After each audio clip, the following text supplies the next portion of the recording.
Alright, this will be another way to look at meiosis.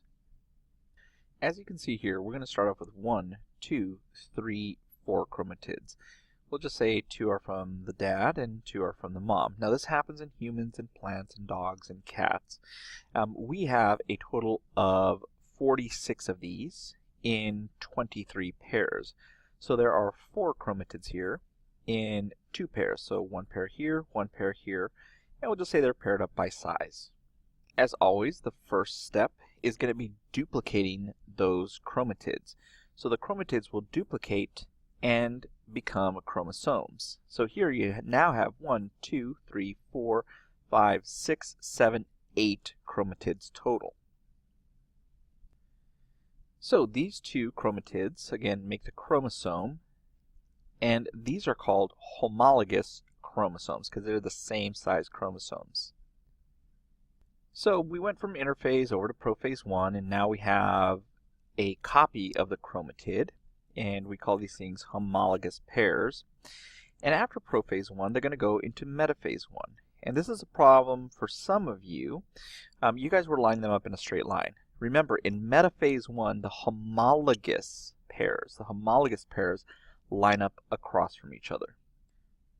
Next up is anaphase. Now most of you guys got anaphases away, but again, we're going from metaphase 1 to anaphase 1, and the homologous chromosomes, so whole chromosomes, move away from each other to opposite ends of the cell.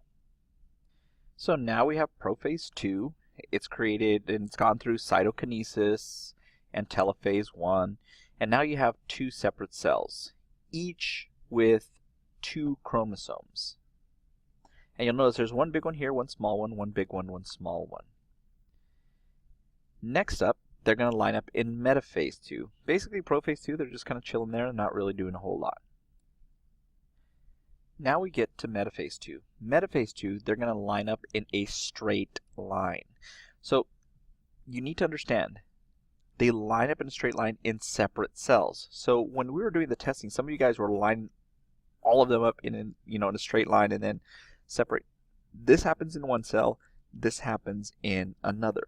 But again, they line up, these 2 line up in a straight line, these 2 line up in a straight line.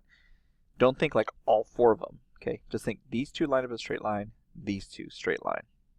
Alright, next up, anaphase 2 is going to happen. So it's going to split these X's and move them away from each other. So I'm going to go ahead and skip to the very, very end here and go straight to telophase 2. So again, the X's has split apart, they've moved to each side, and then are going to become their own cell. So you'll have 1, 2, 3, 4 cells total. The one thing you need to remember is to get your metaphase 1 correct, and also get your metaphase 2 correct. If you get those 2 correct, you'll be fine for the rest of it. So just as a reminder, metaphase 1, homologous pairs, X's, whole X's line up across from each other, and whole X's are going to move to opposite sides. Now remember, in metaphase 2, they line up in a straight line, okay? And now you will split the X in half. So in the first one, in metaphase 1, homologous chromosomes, whole X's move to opposite ends. In metaphase 2, the X's line up, and then they split in half, so that you have no X's by the end of telophase 2.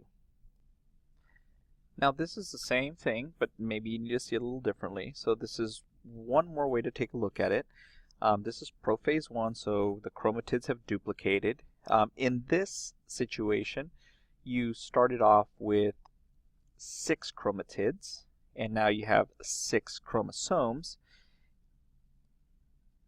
And then you get to your metaphase 1, where your homologous chromosomes line up across from each other. So it looks like this. So again, and whole X's will split. And that takes you to anaphase 1. Again, whole X's will split and move to opposite ends and become 2 brand new cells. So again, the big thing is, again, metaphase 1, homologous chromosomes line up across from each other. They move away in anaphase 1, and become two separate cells. Now we move over to Prophase 2, and remember they're just kind of chilling there, not really doing a whole lot. Alright, and from here they're going to go into Metaphase. Now in Metaphase 2, remember in Metaphase 2, they will line up in a straight line. So again, different. So they are lining up in a straight line in two separate cells. These three in one cell, these three in another. And then they will go into Anaphase 2 and separate out from one another. And they will become four separate cells. Now this one's only showing two, but this happens in four separate cells.